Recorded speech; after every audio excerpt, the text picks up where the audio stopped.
네, 오늘 히브리서 4장 12절에서 16절까지 보겠습니다.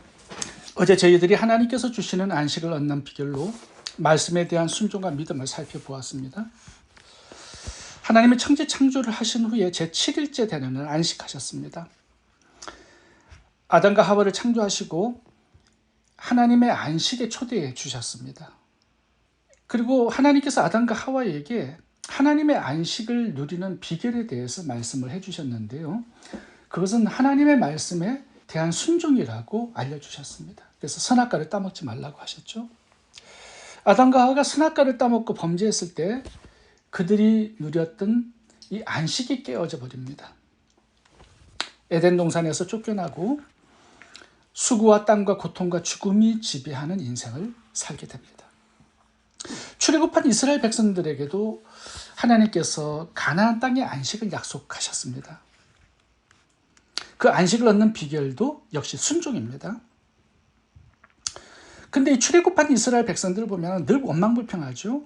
그리고 이 하나님께서 명령하신 7가지의 말씀에 불순종해서 살아갑니다. 그래서 그들은 안식을 얻지 못했고요. 광야에 죽음을 맞이합니다.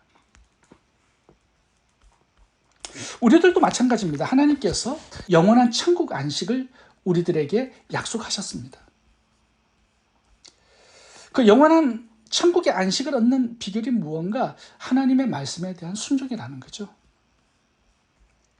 우리가 하나님 명령하신 구제, 전도, 선교의 명령에 기쁨으로 순종하며 살아갈 때 현재적인 안식도 누리고요. 또 미래에 주실 영원한 안식도 우리가 얻게 된다는 것입니다. 그렇다면 한 가지 질문이 생길 것입니다. 우리가 불순종해서 안식을 잃어버렸다면 그걸 어떻게 다시 찾고 회복할 수 있을까요? 회복의 방법이 뭘까요? 이제 오늘 본문에서는요, 우리가 불순종해서 이 하나님의 안식을 잃어버릴 때 어떻게 이 안식을 되찾고 회복할 수 있는지를 2가지로 알려주고 있습니다. 첫 번째는 말씀에 대한 순종입니다. 다시 순종하면 된다는 거예요. 우리가 예수님을 믿어서 구원을 받습니다. 근데 구원의 삶이란 늘 말씀에 순종해서 사는 삶을 의미하지는 않습니다. 우리가 연약하기 때문에 말씀을 벗어날 때가 있고 또 불순종할 때가 있습니다. 하나님의 왕되심을 우리가 부인하고 내가 주인 되어서 인생을 막 살아갈 때가 많이 있어요. 이제 그런 삶에는 현재적으로 우리가 누려야 될 그런 안식들이 깨어진다는 것입니다. 물론 영원한 안식은 취소되지 않습니다만 우리가 그리스도 안에서 누리고 살아가야 될 이 하나님의 평강, 안식이 깨어져 버립니다. 왜요? 하나님 관계가 깨어져 버리니까 그렇게 되는 거죠. 그러니까 하나님의 안식은요, 하나님의 말씀 속에서 우리가 누리는 겁니다. 하나님의 통치 아래, 하나님의 질서 아래에서 살아가는 자들에게 주시는 은혜입니다. 우리의 삶에 이 안식이 깨어지고 안식을 잃어버렸을 때 다시 한번 말씀을 붙들고 회복하고 순종의 삶을 살라고 오늘 본문이 말씀하고 있습니다. 그 이유가 나오죠. 12절 보겠습니다. 하나님의 말씀은 살아있고 활력이 있어 좌우의 날선 어떤 검보다도 예리하여 혼과 영과 및 관절과 골수를 찔러 쪼개기까지 하며 또 마음의 생각과 뜻을 판단하시나니. 하나님의 말씀이 살아있고 또 능력이 있습니다. 그래서 좌우의 날선 수술용 칼처럼 혼과 영, 관절, 골수, 마음의 생각과 뜻을 바로 잡아주시고요. 또 잘못된 것들을 잘라내고 수술해서 치유하고 회복하는 그 능력이 말씀 안에 있다는 겁니다. 베드로를 한번 살펴보겠습니다.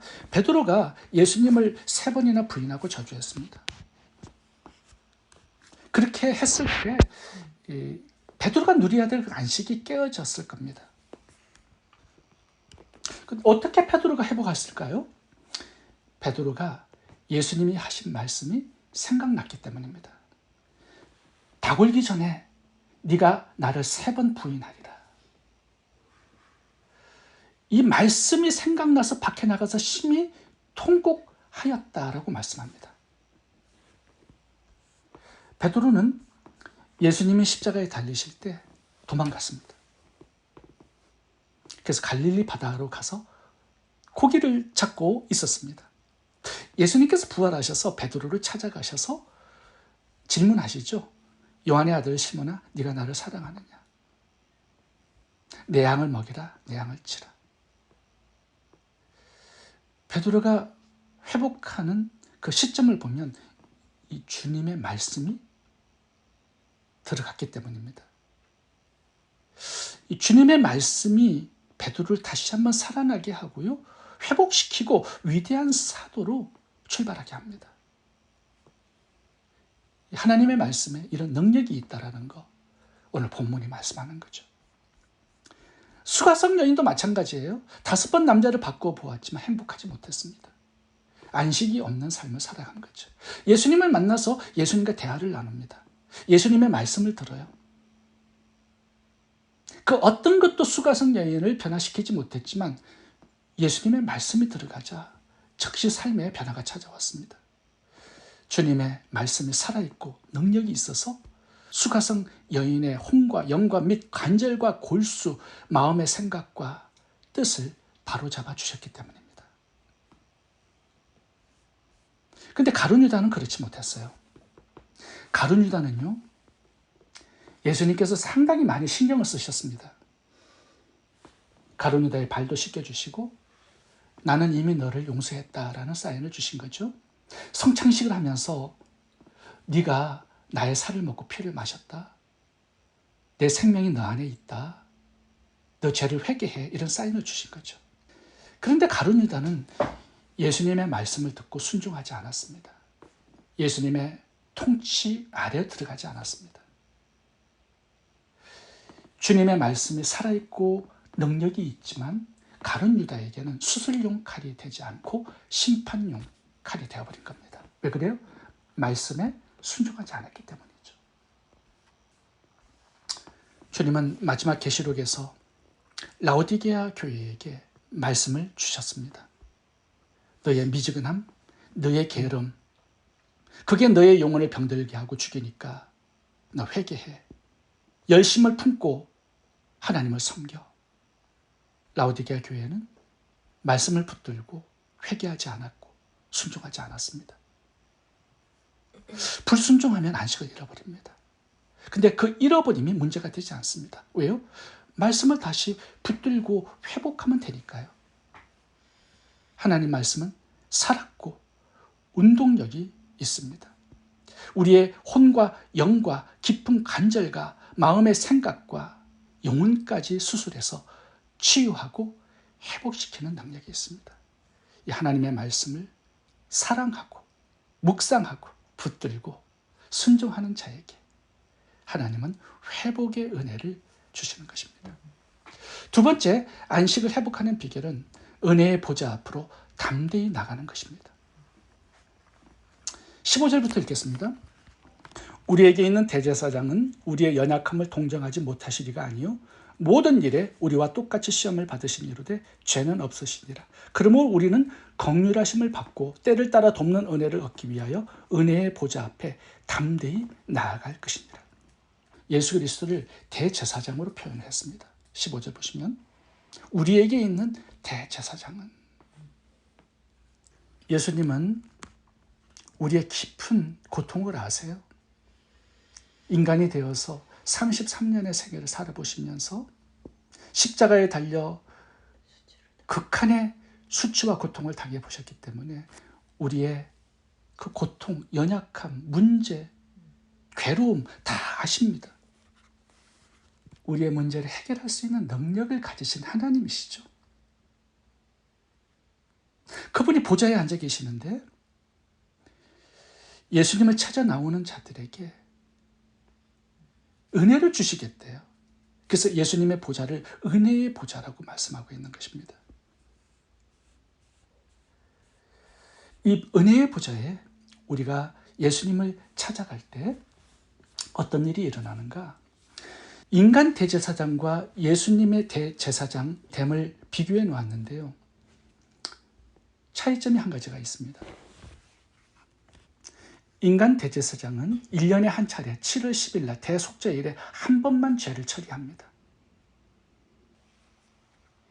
근데 예수님은 우리의 대제사장이 되셔서요, 1년에 한 차례씩만 죄를 용서해 주시고 처리해 주시는 것이 아니라 때를 따라서 우리가 죄의 짐에 눌려서 힘들고 고통스러울 때 예수님을 찾아가서 도와달라고 할 때 언제든지 24시간 365일 그 은혜의 보좌의 문은 열려 있다라는 거죠.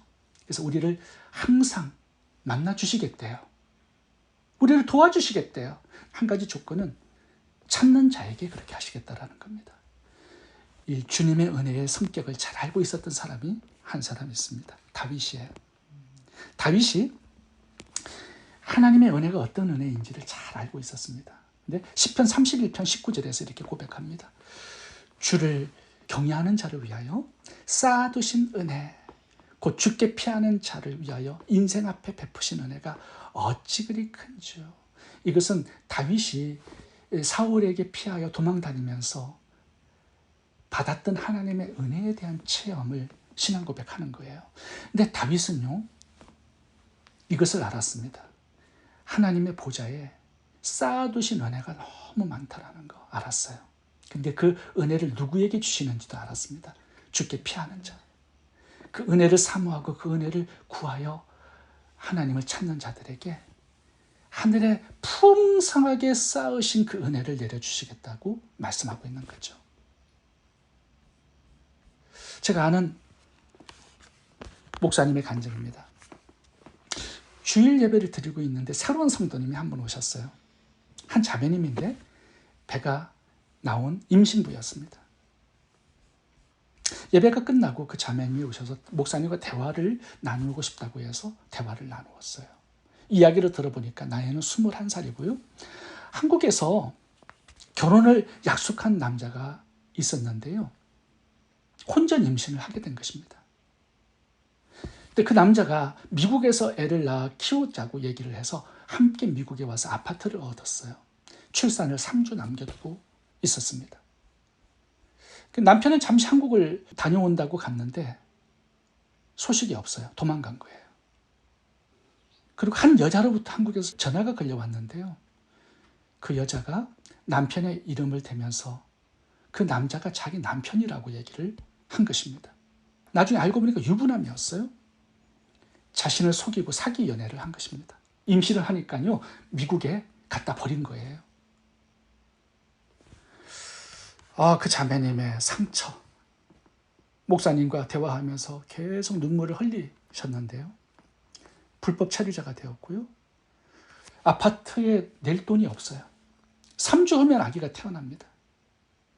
이 상황을 혼자의 힘으로 감당하기 어려워서 이제 자살을 결심하고 주일날 차를 타고 가는데 교회 간판을 보고 예배에 들어온 거예요.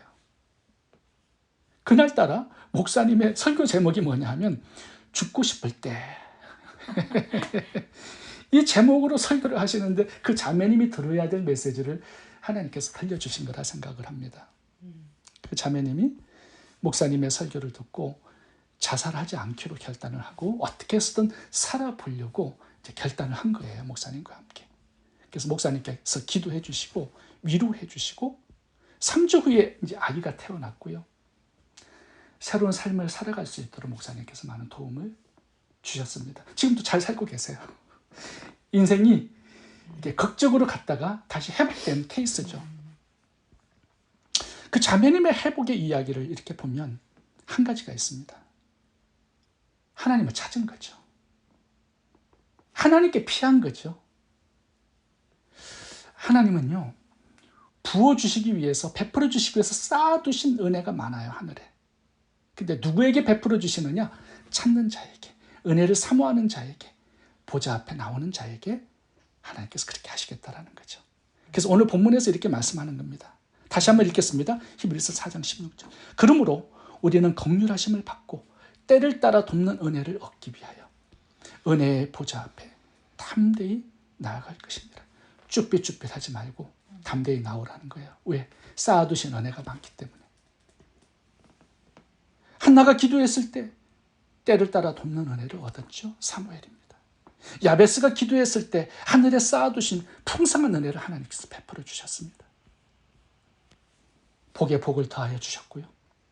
야베스의 지경을 넓혀주셨고 주의 손으로 그를 도우사 환난을 벗어나 근심이 없는 인생을 살게 하셨습니다. 구하는 자에게 찾는 자에게 하늘에 쌓아두신 그 풍성한 은혜를 베풀어 주시겠다라고 우리에게 약속하고 있습니다. 여러분, 기도를 통해서 하나님이 하늘에 쌓아두신 이 풍성한 은혜를 맛보고 안식을 회복하는 은혜가 있기를 바랍니다. 기도하겠습니다.